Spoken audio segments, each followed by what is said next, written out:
You're going to be in the back row if you keep counting. Are you going to move the stuff away? I'm going to move everybody. Everybody.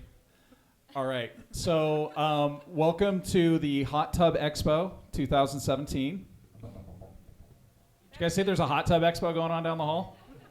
All right. So if we blow through this panel real quick, we're going to go in. We're going to go down the hall and crash the Hot Tub Expo. The 2017 models. Sweet. I'm looking for a 40 jet tub spa model. There's also a ministry going on somewhere around here too. So if we get through that real fast, we'll. It's so wet, Tony. Tony. This is the only ministry we need. The ministry? Then it's okay. See, now there's 12 people here. We can. Good old baker's dozen. Let's do this. Okay, so if you haven't been to Critter Control Inc. yet, here are the services Critter Control Inc. provides. If you have a raccoon in your garage, they will come and remove that raccoon. If you have a raccoon in your fireplace, they will come and remove that raccoon. If you have an alligator in your garden, you're not in Utah. That's just a given. You must live somewhere that has scary things. So, all right, welcome to the Console Wars here at GamingCon 2017. I'm Lee George Cade from the Geekshow podcast, and here's our illustrious panel, none of whom are associated with the Geekshow podcast in any way, shape, or form. Cool. We're all on it. Introduce yourselves, guys. Hey, I'm Tony Eccles with the Geekshow podcast and also the Gadget Spot, which is a podcast. I'm Jimmy Martin on Geekshow. Oh, yeah, and I'm James. I do the videos for Geekshow, so if anybody sees me carrying around a camera, sweet. And I'm also on Gadget Spot. So We didn't plan this as a Geekshow panel. It just happened this way. The other two panelists that were supposed to be on it mysteriously disappeared. All right, so, and here's Carrie Jackson from the Geekshow podcast. Hi. You want to come talk? Do you want to be part of the panel? Yeah, come on up. Come on up. All right. Now we're just missing ADD boy and teacher lad. So what we were going to talk about? Xbox versus PlayStation, sort of. Xbox. See ya. Yeah. Okay. Carrie won. So what we were going to do is talk about the supremacy of one system over the other. But I was doing my research and I realized this is a 16-year fight. It's not the actual all-inclusive history of video game consoles. So we're going to go back in time to the 1970s really quick, and I'm going to get you caught up, because the Xbox has only been around since 2001, right? So saying that we're going to talk about Xbox versus PlayStation when it's really a war that's been going on, since Jimmy's been able to vote is really not. I don't vote. That's not a war. That's not a supremacy. Who knows what the oldest video game console is? Anybody in this room? No, we want to hazard a guess when the first home video game console came out? Older than that. Older than that. Older than that. Did you say Nintendo 64? It's okay. That's a good guess. I mean, throw out what you know, right? That's the first one I had, so. Okay. Really? 1966. Some bored dude comes up with the idea of, I'm going to put out a console that plays this game like Pong, right? But Pong gets boring, so I want to have badminton, tennis, and hockey available too. Those all sound like Pong. The difference being that you had a rectangle on each side and a square that bounced back and forth between them and a different colored background depending on the game. And Did they have color TVs in 1967? barely. Oh. Yeah. So, and they had toggle switches on it. So you could say, I want to play hockey. You flip the toggle. Now, some enterprising person, as Tony put it, came up with the first DLC. They sold cartridges that allowed you to select which game you were going to play, even though the game was already on the console.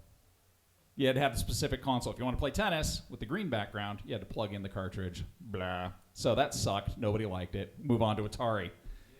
Yeah. Atari 2600. Anybody ever play on that? Remember Adventure? Greatest video game ever made. It's a square that goes through a square, and you fight a square dragon with a square dagger. And it had a soundtrack that sounded like a square. It was pretty amazing. So along with that, we had the reason why everybody loved it, though, is 1980, Space Invaders came out on the home consoles. Everybody loved Space Invaders. So Atari started selling 100,000 games. Everything was great. But in 1983, somebody released an amazing game called E.T. There's a documentary about this game. It destroyed the home console as we know it. Like, Atari stopped selling. No one wanted it. People were burning them in trash piles because E.T. was such a horrible game. It was the worst game ever. Well, and it still sold amazing because the movie was so good. Right. But it was unplayable. Everyone bought this terrible game.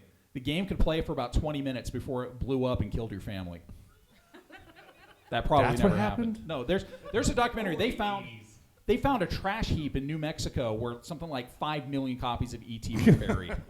And there's a documentary about this. You think I'm kidding? Oh, it's true. It's like the warehouse they buried the Ark of the Covenant in, but it's just copies of E.T.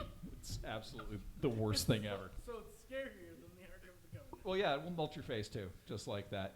So, 1985, Nintendo Entertainment System. Yeah. I see a few people nodding their heads. They're excited about that. That's the year I was born, too. Right. So 1985 brings us the Nintendo Entertainment System and Tony Eccles. Along with that, we had the Sega Master System and the Atari 7800 with its solid-state tape deck drive. Commodore 64 rebranded their home computer into a game system. Who remembers the Commodore 64? Had a dot matrix printer. It's pretty amazing. So, the clear winner on that was the NES because right after that, the 16-bit revolution in the 1990s hit. We had home video game systems. The Sega Genesis basically ported Altered Beast from the arcade straight to the home system, and people said, whoa, 16 bits. When will life ever get better? Never. Can't believe this. Something got worse. Also took off with with Sonic the Hedgehog, huge game for them. The Neo Geo came out. Anybody remember the Neo Geo? $800. Yeah, $800 in 1992. That's what like does that translate to in today's money? $1 million. A lot. Uh, I wouldn't spend $800 on a system now. Then NES decided that they were going to come out with Super Mario Brothers 3. They weren't even a 16-bit system, but people went nuts because Super Mario Brothers 3 is amazing. Well, it's because The Wizard's the best movie ever made. That's true. Then CD games started popping up. This is they were like, oh, we need to put a CD in here so that we can do movies that you can play. Do you have the trivia about Sony and Nintendo? I think so, Okay. but maybe I don't. We'll find out Yeah. shortly. I'll let you know. So then, the greatest flop ever, the Atari Jaguar is released in 1993 or 1994. The thing about the Jaguar is it was so advanced no one could develop games for it. So Atari went bankrupt. They were done, completely finished. Giant in the industry, completely hobbled by the fact that they could have made Halo in 1994. It could have played it, but no one could develop it. No one knew how to write the code for it. Donkey Kong Country comes out for the Super Nintendo Entertainment System. Everybody loses their minds. Everything's running. It's great. Sega crashes and burns because they tried to put out a thing called the Saturn. They had already tried to put something else out, but because of pre-orders, they had to refund everybody. Saturn crashes and burns. We haven't seen Sega since, have we? Oh, they had the Dreamcast. Oh, well, yeah, but that sucked. But that also crashed. Right. PlayStation puts out its first unit. Sells 100,000 units or 100 million units. People are just like, whoa, that's crazy. That's more money than anybody's ever seen. Well, do you know why the PlayStation was put out by Sony? Because they owned it. I do, but please tell us. Oh, I was going to say that because Nintendo actually partnered with Sony to bring a disc-based console to the market, and then far into development, even after they had a prototype, Nintendo said, no, we're going to go with cartridge because we're afraid of piracy. And Sony said, fine, we'll do our own thing, and they made the PlayStation. Do you guys, anybody remember the original PlayStation marketing? The big banner, it said, you are not, and then it had this red E, right? And people would be standing outside the toy store going, red E, I'm not ready. Oh, I'm not ready. I'm not ready. It's not quite as great as Sega does what Nintendo don't. It's a marketing campaign for the Sega Genesis. It's some, like the earliest case of marketing shade I can think of, you know? Just like, The greatest thing Nintendo ever put out was their cereal. I thought the Donkey Kong cartoon with Super Mario Brothers. I honestly, I still remember the commercial where it's like, Nintendo, it's a cereal. Wow, Nintendo. I was like, I want some Nintendo cereal. So then the Nintendo 64 comes out to compete with the PlayStation. Super Mario 64, Super Star Wars. I hated Super Star Wars because that's the first time I think I actually raged through a controller at a television set. And then Legend of Zelda Ocarina of Time. Oh, that's where Fry That was a Hawk good one. gaming right Classic, there. classic game. Now we're about to get to the debate because I know you guys didn't come for a history lesson, but that's what you have to deal with when you deal with Professor Lee. Sega Dreamcast, pretty much the end of Sega. Sales are so horrible. People are just crying while they're looking at their Dreamcast. I had a Dreamcast. The PlayStation 2, here's a bit of trivia for you. PlayStation 2, still to this day, the highest selling console in history, over 150 million units sold. Nintendo GameCube comes out in 2001. Could play all the Game Boy titles. People were super excited about that. And then the Game Changer comes in. This is the last time you'll hear me say this about the Xbox. The Game Changer comes in with one revolutionary change. Huge, huge change. Actually, two. The minor one being that it was the first game you could hook up to the internet. It had an Ethernet cable. You could hook it up and you could play online or communicate online. But it did away with save cartridges. And if you don't remember save cartridges, it's not going to be a big deal to you. But I had on my PlayStation like 10 save discs for all of my stupid games because if you didn't save on those discs, or if somebody put the wrong disc in and saved over your Final Fantasy VII game, and you're just like, wait a second, I just got Knights of the Realm, I can't beat Sephiroth now, you were screwed. You're done. That's just the end of it. So the Xbox was a huge game changer, and also due to Halo. Halo was huge. Halo was gigantic because people could play online against their friends. They could do multiplayer, and it was awesome. So now we're caught up to the Xbox 360, which, strangely enough, was the first game with wireless controllers.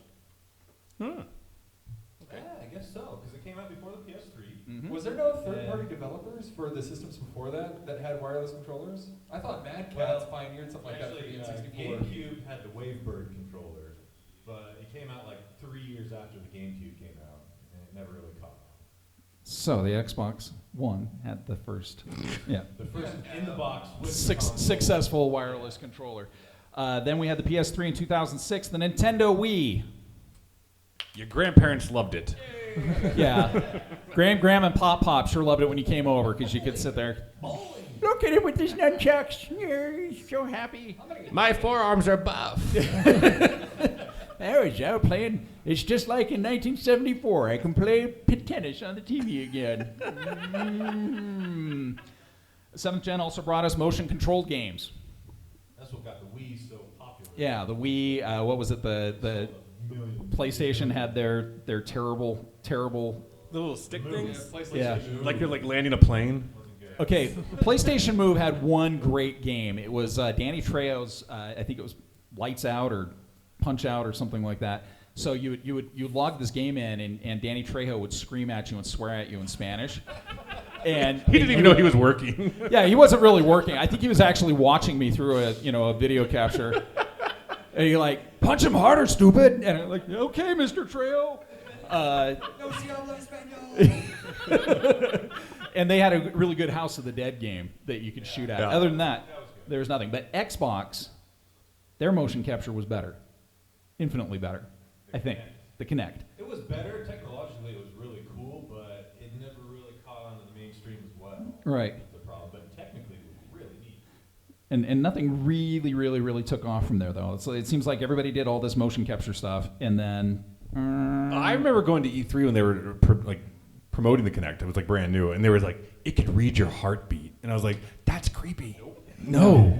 I don't want my gaming system to read my heartbeat and then stop it. Didn't they like preview like a game called like Simon or something like that? It was like a weird boy that was just hanging out by a lake or something. He could read your facial recognition and stuff like that. That was creepy. Yeah, they called it HAL. Why are you so sad today, Lee?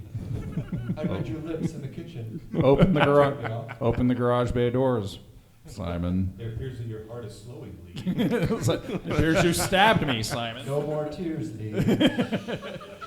Now, one thing I do know about the Singularity is it will be powered by human tears. Oh. I just want you to remember that. Promise. You'll know soon enough. Okay, so that brings us up to right now. We are technically in the 8th generation of the home video game console. 8 generations. I barely even touched on the first 5. And we're already 6 hours into this. Okay, so we've got the PS4. PS4 fans? You guys are on the wrong side of the room. You're supposed to be over here. I'm kidding. You can stay where you're at. Xbox fans. Yeah. All right. Xbox fan. Switch fans. Yeah. Any Steam players here? All right, Steam players. Do you have? All right. Batman has spoken. Your panel's at 1. Anybody with a Steam machine, or are you playing on your computers?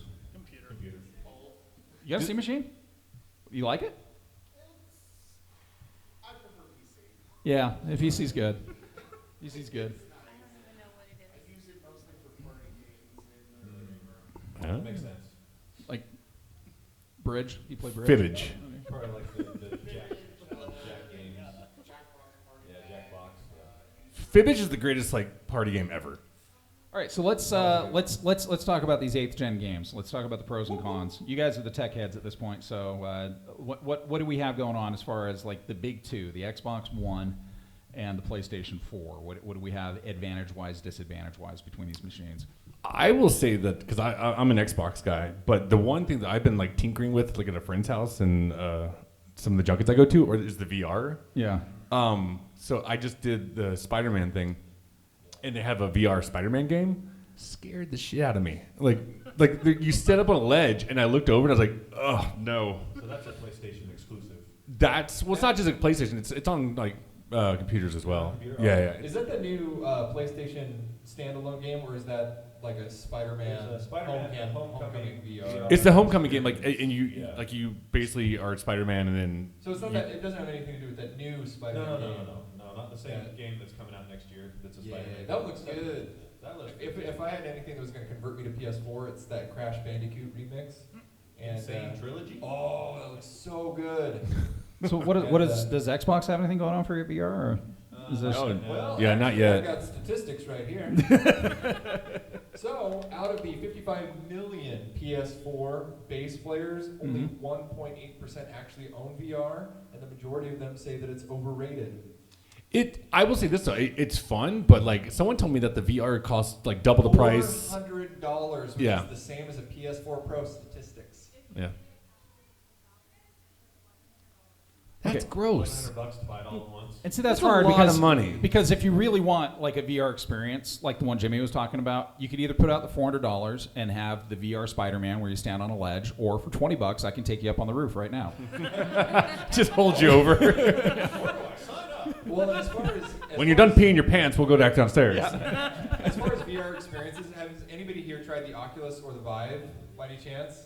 Has anybody played that new Rick and Morty game? Only one? You guys are missing out. I played Skyrim on an Oculus Rift, and Is it first person? Yeah. First person? it was terrifying because I want to live there anyway. Like if I could go to Tamriel and just stay there, like when the singularity happens, all my tears will power my Tamriel experience. So what was Afterly like once you took the headset off? Were you like, go Yeah, I want to go kill more bandits. I don't care if they look like they're made out of squares. The best thing about VR though is screwing with people that have the headset on. Yeah. So there was yeah. where you can see the monitor and see what they're looking at. This girl, where I was doing the Spider-Man thing, she was looking over the ledge, and I kind of went behind her and just pushed like that. Of course you did. She freaked out. I can think of the 20 most Jimmy Martin things to do to somebody wearing a. Yeah, that's number 2.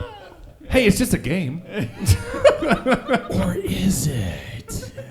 He'd do that. So He would so do I think what's kind of wild about the whole VR experience is we're talking about different games you can play. The only thing I've played is the Star Trek Bridge Simulator. I've heard it's Well, cool. how do you like it? It was neat, and What position did you play? I was helmsman Oh, nice. because I like to fire the torpedoes. Wearing the red shirt. Yeah. Nice. What's cool about that is that you get to put your bridge together with people that are playing all over the world, right? That's cool. That's super neat.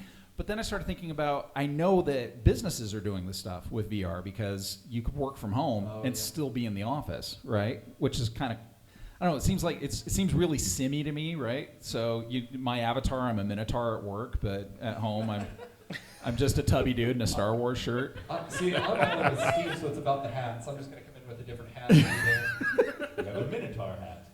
Yeah, no, Let's talk about the Xbox as far as like VR. The Xbox chief, Phil Spencer, said that they will hop into the VR once it's as good as Oculus and Vive for console. well, we've got VR experiences just down in Linden. We've got the Void. The Void, yeah. And Yeah, you did the Void, didn't Yeah, you? I actually got to go through the Void. how was it? And I did the Ghostbuster one. It was really cool. Okay. What sets that apart from just your home VR experience? They actually use Oculus headsets. Nice. Okay, and you wear a proton pack, but it's the computer powering your Oculus headset. Because it's really cool. Because the one thing, if anybody has actually tried VR, the one thing that will take you out of the game the fastest is that stupid umbilical cord that comes out of the back of your head. So like I want to like walk over here and go like you know, and it's awful. So what really sets it apart is since you have your computer on you, and they have these areas they've built out, and they simulate The environment. you're in. So you walk over, you see a sink, you walk over to it, you reach down, and it's one-to-one motion, and you feel a sink, and you see it in your goggles. It's just Jimmy lifting a sink up in front of him. It pays really well. He's just Great chasing benefits. people around the whole time. So in that aspect, places like the Void have a big advantage over home VR. Right. Way more Yeah, but how Is that much- sustainable though? Like I always wondered about the Void. If it's a kind of like a You know, it all depends gimmick? on whatever their business model is going to be. How much- I think It's could be. it's How 20, It looks rad, It's but, like, $25 for a run through. for one person? Yeah. and how long does that run through? $25? I would say one time for sure. How long It's is- definitely worth one time, and then. But that's not sustainable though. But they have different experiences. So you have your Ghostbusters. They're working on a. I can't remember the one they said they were working on. Fast and the Furious. No. Anyway. Hanging out with Vin Those Diesel. all have different themed experiences. So yeah, you pay $25. There's actually a. But how long is your $25 experience? 25 minutes? Yeah. 10? But that's the demo right now. I think it's going to be longer once they actually get going. So do you think there's going to come a point where people like, companies like the Void, because we're talking about Xbox and PlayStation, right? But really, I think that we might be, I'm going to hazard this guess, I think we might be getting close to the end of the dedicated console. I think we might actually be going towards something like the Switch. The small step ups. The small step ups, like the Switch that follows you everywhere but still gives you the same kind of gaming experience that maybe one of the home consoles does. Or are we going to get to a point where we have something like what the Void's doing, where you have a backpack that's your home processor, and you've got your VR headset, and then you got 60 idiots wandering around Liberty Park playing Dungeons and Dragons? Well, that's what I was saying. Like, I mean, how long is that going to last if someone gets hit by a car? Well, you know? well, you obviously failed your armor save against Dragon. Sorry, the Isuzu won. That was a critical fail. Go directly to the hospital. Womp, womp, womp, womp, You know, like, womp. or the satellite's slightly out of alignment and everybody's walking into the duck pond. Yeah. So you're saying everybody's going to turn into a bunch of lemmings, is what you're saying? Oh, trying to get to that extra life. See, if anybody's doubting what we're saying, do you guys remember when Pokemon Go first came out? The lengths that you would go to get that stupid Charizard? And you could I'm- still see where you were going when you were playing. Well, with Pokemon Go, I remember the first news story that came out that said a guy pulled a gun on a kid and said, "Get the hell off my property." Yeah. Well, that was a simpler time last year. Sometimes when I'm feeling like the stress of society bearing down on me, I think I'm just going to download Pokemon Go. Revisit those halcyon times Gonna put on my VR helmet. of 2016. Yeah. It's kind of wild. I mean, those of you that are younger and have lived with video games your entire lives, like you're going to see stuff in the next 10 or 15 years that we're probably not even aware of now, because technology is doubling every 5 or 6 days. Smell-o-vision. So I mean, and we laugh, but there was a Richter scale they put out in the 1990s where they talked about how we reached a certain point around 2012, 2013, 2014 where world technology will actually be progressing at a point where we can't actually keep up with it. And we may be somewhere around that at this point, where we're just going to develop what we'll look at in 20 to 30 years as our caveman tools in 2017. I mean, are we going to be looking at a gaming situation in 2 or 3 or 4 or 10 years where everything is VR, where you don't have a TV, you just plug in and go to Mario Land? Well, I mean, to me, that the quote from Back to the Future 2 says it when he goes, "You got to use your hands, and that's like a baby's toy." Like that, and I was like, "Yeah." It'll all just become mental, completely mental. Just all in your Everything's head. controlled by your Well, Yeah. It's probably gonna. What was that movie with Bruce Willis where you could become an avatar? Oh, Die Hard. No, surrogates. Surrogates, yeah. surrogates. I mean, yeah, people just kind of just wasting away in their rooms, just Like that, that could be kind of cool though, right? Like if I could We're upload wasting to away. No, if I could upload to like a Vin Diesel avatar and go run around and lay waste to dragons for a while, and then come back and go, I'm just a tubby dude in a Star Wars Well, shirt. have you guys read the book Ready Player One? Because I think that is a very, very plausible future. It's going to be a movie here in Spielberg. Yep. Yeah. Get ready for that John Williams score. Well, we'll The see. thing that we're seeing too with consoles, and you see it with the PS4 Pro, and you're going to see it at the end of the year with the Xbox One X, is I think that console manufacturers are getting out of the generational jumps from one to the next, and since both of those consoles are now on x86 architecture, which is the same as what PCs use, so it should make it possible for manufacturers to iterate a new console every 3-4 years, and it'll still play all the backlog.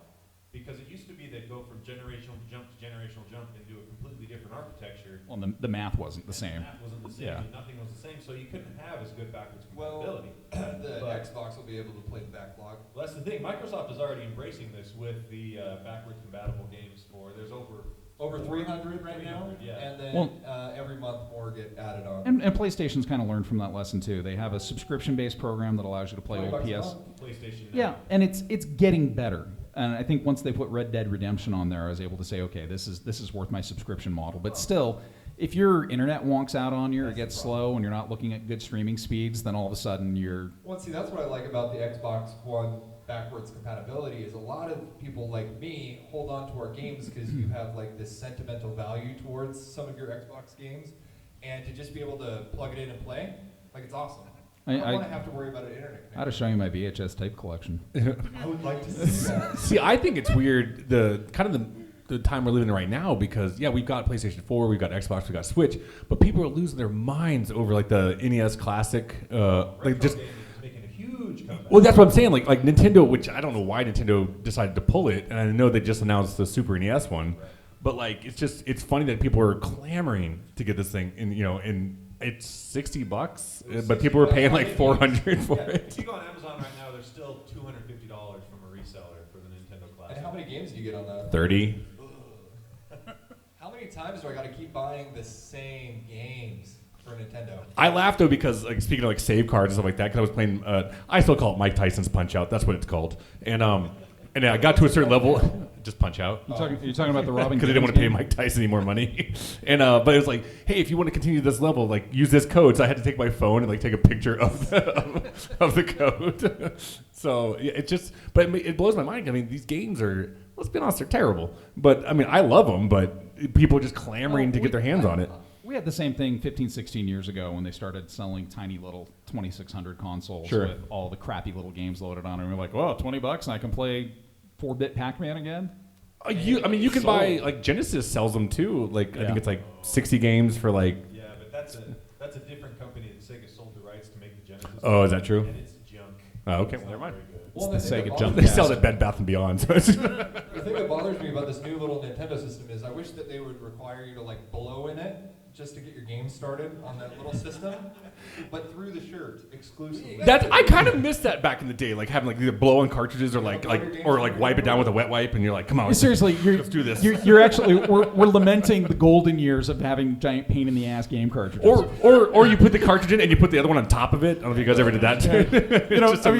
Seriously, if this gets saved, 80 years from now, they're gonna be like, are they seriously complaining that they can't just blow on their cartridges to Yeah, get their game to work? but to be fair, that's like the loading times now. It's you have to make sacrifices for different iterations.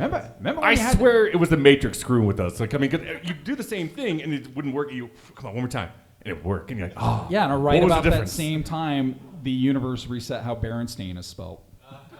I live in a Berenstein world. Yeah, and so I mean, ever since right in the PS1 when you had to lick your CD. Did you lick your CDs, Lee? Yeah. Yeah, but not because they were broken. Just because he was. I wanted to be closer to Rebel Assault. I would love to see your old game collection. It has that. Yeah, it's Just spit all over him. yeah. These are dirty CDs. You know what I thought was another like revolution that never happened was the movie The Lawnmower Man. Yeah, with With- Jeff Fahey.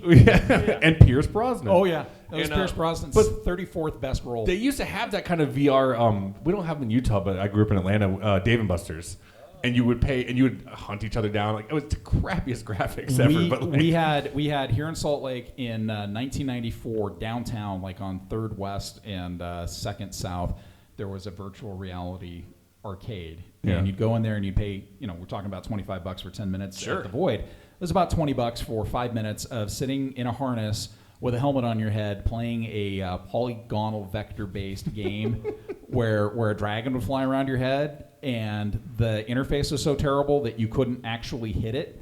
It would just fly around your head, and then you'd die, and they'd say, well, if you want to keep going, it's another $20. Is that kind of like the targeting reticle from the Star Wars Episode 4, but just that? Pretty much. And you'd walk by, and there'd be people just standing there going like this through the window. And like, I would charge $20 just to watch people with the headset on, because it was hysterical.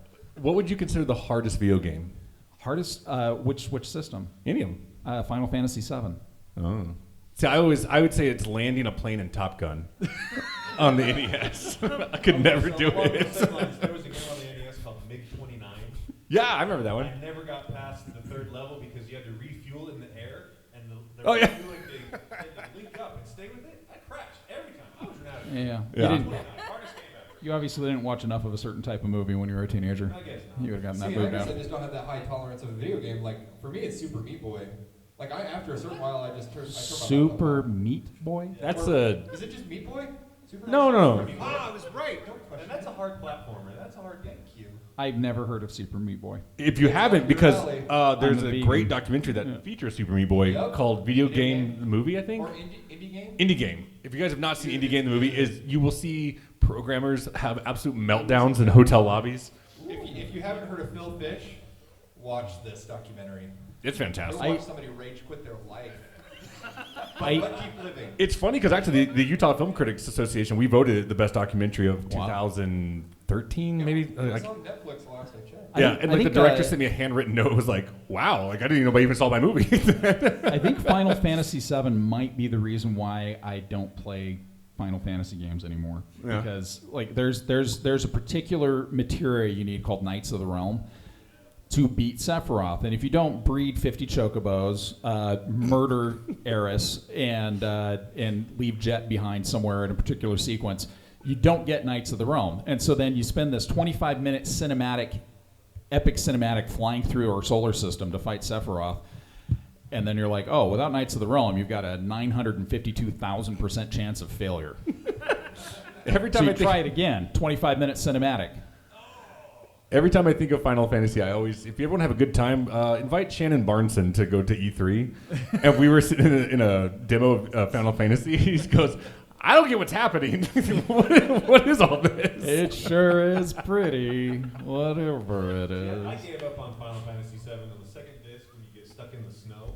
Mm-hmm. I couldn't find where to get out of the snow. So You got to follow the I threw it away. You got to follow the footprints back out of the snow. Oh, thanks for telling me Yeah. 25 years ago. Well, I'm glad I'm here for you. So, all right, let's talk modern day exclusives. Which exclusive game out there do you think takes the cake? Halo. Halo still? I love Halo so Okay. much. I will play that for hours. Halo's probably the biggest exclusive franchise for sure. Well, other than Nintendo games. I never know the real names. It's called the Banshee. Is that what it's called? I just call it the spaceship. Yeah. And like the single fighter pilot kind of thing. I just call it spaceship. And I can be in that thing for hours and like just messing people up. He has a song he sings while he's in it. What? I can fly so high. Actually, I have nine-year-olds tell me really horrible racist things. That's Yeah, I'd say that's the one thing the internet has brought I- us is the readvent of virulent racism. honestly, like speaking of that, my friends and I, when we play online, like in big groups, we just put it on private chat because like Yeah. I cannot listen to racist 9-year-olds. Like Yeah. I just think it's the worst. What Destiny is an exclusive for the PS4, isn't it? No, that's on Xbox. Timed exclusive DLC for the PS4. Dumb. Okay. So dumb. What's the one with the? It's interesting when you look at exclusives because you have two very different types of camps. With the PlayStation 4 actually has more good exclusives right now than the Xbox One does. But the Xbox One has bigger exclusive franchises like Gears of War, that's a good one. Halo, like Forza. State of Decay, Fable, Dead Rising, Quantum Break. If you like car racing, Forza is one of the best car racing games out there. Oh, But with Sony, you got like Uncharted, which is really good. yeah. Anything by Naughty Dog, basically, they're fantastic. You also got like the Insomniac games, the God of War games, yeah, the stuff from I'm the Santa Monica, I We- think, who makes that. We got a demo of Forza one time, and I'll never forget. There's like, oh yeah, there can be like ghost cars that you're basically Right, it's you race against the old version of yourself or someone else. exactly. And I was like, what you should do is have like race car drivers like play it, and then you're like, oh, you were racing, Dale Earnhardt Jr. or something like that, And I suggested, God, don't just stop with race car drivers. Do like celebrities like Betty White, where like her blinker's on the entire time. We were talking ghost cars and Dale Earnhardt, and I thought that's an idea. Oh, I get it. Yeah. I'm blanking. What's the Xbox game with the mechs? And why am Are I? you talking about Hawken? No, it's Mech Warrior? was it Titanfall? That's a great game. Titanfall 2 came out for all the systems, though. Oh, did it? I feel bad Yeah. for that game because that game is really good, but it was just eclipsed by the other really good games that came out around it. Yeah. So what do you guys think? So we talk about what the better system is, but ultimately, and we've had this topic come up quite a few times in the past. Ultimately, they're all really good. Yeah, Right. no. So I Even mean, in the golden age of video games. I mean, Yeah. we had almost the same panel like what 3-4 years ago, and that's the way we ended it. We're just like, we're living in a great time. yeah. Like, But the one thing I would love to see, like, it drives me nuts. I love Overwatch. It is my absolute favorite game, and Blizzard supports this game so beautifully well. Like, you don't have to spend any more money after you buy the base free game. DLC, Yeah, they're the free constantly balancing the characters. Always rebalancing the characters, bringing out new content, new maps, new characters. Not only and that, but like rich backstories for the characters. Right. Actually hiring. But what individual drives me voice crazy actors. as a PlayStation player is half the people I want to play with are on the Xbox or even on the PC. What do you mean? I want to play with Crossplay. that to me would actually be the ultimate evolution. what you want Xbox people to play with PlayStation people? Absolutely. You're talking Sony Marvel. Exactly. I want. Is he talking Sony Marvel or is he talking Marvel DC at that point? That's Marvel Or DC, Warner probably. Yeah. Bros. But think about it. How many of you out there have friends that play on different platforms than you do? Like everybody, right? I mean, you even got that old idiot who's still playing on his Sega Dreamcast, and you're just like, man, I'd love to play GoldenEye with you, but your game system sucks. I mean, wouldn't it be cool though if you could get on there on your Xbox and say, "Oh, my friend Jimmy's playing on his." Whoa, friend. Not you. I'm talking about my other friend Jimmy. My name's James. You can call me Jimmy. Yeah. He's on his PS4. It'd be so cool if we could, go to Hanamura together and lay waste to that stupid McCree team over there. That's a topic that was brought up probably once every year, 18 months, and it got brought up again at E3 this year in June. Mm-hmm. And it's still, what sucks is at this point it seems like it's only Sony standing in the way of that. Just Sony. I thought they, Some games that are doing that already. Yeah, there's a few. yeah, that like they Rocket can, League, isn't but that a there's- game that's doing it already? Well, Super a lot of select. MMOs are doing that. Yeah, Sony basically says we don't want crossplay right now. And Microsoft has said we're game to looking at it. Let's see what we can do. So it really is Sony Marvel. And even Nintendo, the most closed system developer of games and hardware, has said, yeah, we want Rocket League is going to be cross-platform on the Switch with PC. and Which, Xbox. by the way, I will buy that day one. Rocket League on the go. Rocket League on the go. Are you kidding me? Well, I'm looking at Star Wars Battlefront 2. That's a game I want to be able to play with anybody. That sure is a pretty game. That is a pretty game. And just watching the demos of that, when Darth Maul runs into the room and you can actually It's clear. It's You can- not clear. you can actually hear the sound of Clone Troopers' pants filling up. they're all just voiding their clone lunches at that exact moment. Because it's not like Darth Maul from Phantom Menace, where he's like, I'm fancy and I flip a lot. It's like Darth Maul, hi, you're all lunch. Say goodnight. The greatest trick to, I don't know if you guys play Battlefront or not, if you guys know this trick, is if you get the Millennium Falcon and the other person gets Fett's ship, I'm trying to think, Slave One, you put the shield on and you fly right through it and it just destroys it. I've had more people cuss me out for that. Like a battering ram? Yeah, you put the shield on the Millennium Falcon and you just drive right into them. And they just explode and you go... You will hear some mighty fine words after that one. Yeah, the day I realized that the ground troops are actually really people playing. When you're in space battles, you're like, let's go on a strafing run. Puny mortals, meet my lasers. It's pretty. All right, we got a few minutes left. If anybody has any questions out in the audience, this would be a good time to ask them. Yes. You've talked about a lot of different game systems, and you mentioned the Wii, but you didn't cover the Wii U. It's the Same thing, right? Yeah, Lee, way to go. I like the Wii U. I thought it was fun. I have a Wii U and I enjoyed it, but It's better than the Wii. it's basically the Wii with better graphics I- and a Portable screen.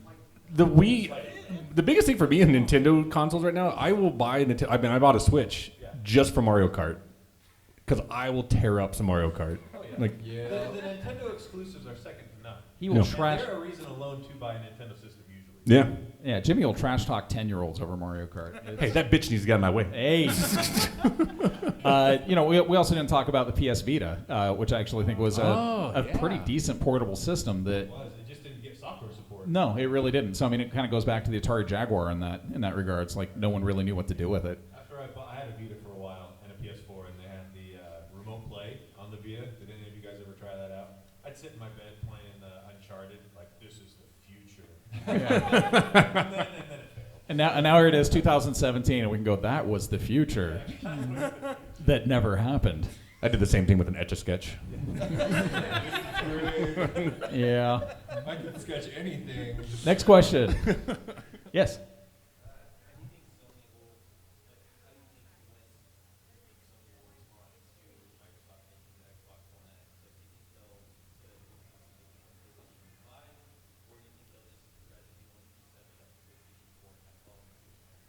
That's kind of what Tony was talking about. Is that they're going to make a system that's adaptable, right? So you'll just have probably software upgrades that bring the game forward or bring the system forward. It's looking like they're trying to, if they're anything like Microsoft, they're trying to build an ecosystem where once you buy a game, you can play that game forever. And so if that's the case, they very well could just do iterative updates where, every 3 years, the system comes out that's twice as powerful as the one before it and plays all the old games. My prediction, honestly, is I think we'll see one more generation of consoles. I think we'll see whatever Sony does and whatever Xbox does after this. And then after that, I think it's just going to be the equivalent of an iPhone. You buy a new iPhone every 2 years, and it plays all the old iPhone games, all the old iPhone apps, and you can sell your old one, and cover part of the cost. Do you think they make it like more of like a modular device where it's like you take out No, one, you add another thing? console manufacturers have tried the modularity thing. They tried it with Sega, tried it with the 32X, and Nintendo tried it with the expansion pack, and it didn't do well. There's too much history of failure with that, I think. Well, we're in an age now with solid state drives where we've got non-moving parts. You're not going to have to deal with heat in these systems for much longer because heat was, I think, the big catastrophic problem with the original Xbox. Big red ring of death was, just a huge heat issue. But if you don't have moving parts, you don't have friction, you don't have heat. So that's going to be, I think, a big step forward with a lot of these systems. And then plasma drives are going to be a big deal too when you're encoding on ever smaller chips in the future. Well, and the other thing you mentioned too with the Switch is mobile processors are coming along so quickly technologically that the Switch looks really good. I mean, for a mobile system, it looks amazing. On your TV, it looks good. It doesn't look as good as like a PS4, but you're going to see every couple of years companies like NVIDIA put out a new mobile processing chip that is going to keep catching up to what the full consoles have. Well, and when it gets to the point where something like your Switch takes the place of your phone, are you going to need a phone when you've got the Switch that handles everything that your phone does, your internet surfing, or even vice versa. Right. The phone becomes the console. Well, and that's an interesting thing. You bring up, like, the phone gaming, I think, is really clunky right now, right? Has anybody played Knights of the Old Republic on their phone? I play it on my iPad. It's Yeah. not the worst experience, but it's better with the controller No, I mean- and keyboard. It's perfect on the poster. It's not the worst experience. But I mean, that Rancor fight, that Rancor in the Undercity is a pain in the butt on a computer. When you're just sitting here going, it's the worst experience ever. Still looks good. But My question to you though is because you said PlayStation 5. How long do we keep going 5, 6, 7, 8 till we just change the name? See, that's what I think. I think that could go forever, honestly. You want a PlayStation 14? Yeah. Okay. I mean, we're looking at iPhone 8 this year. That's true. I don't think Apple did stop doing that with the iPad this year. They stopped giving it names. They just call it the iPad, and then you have the iPad Pros. the Pro is so nice. I think it could go either way. They might just drop it completely and say this is because since Microsoft is going for an ecosystem where you buy a game and you can play it on any of their stuff, it could just be an Xbox. Which Xbox do you have? Oh, I have the one from this year.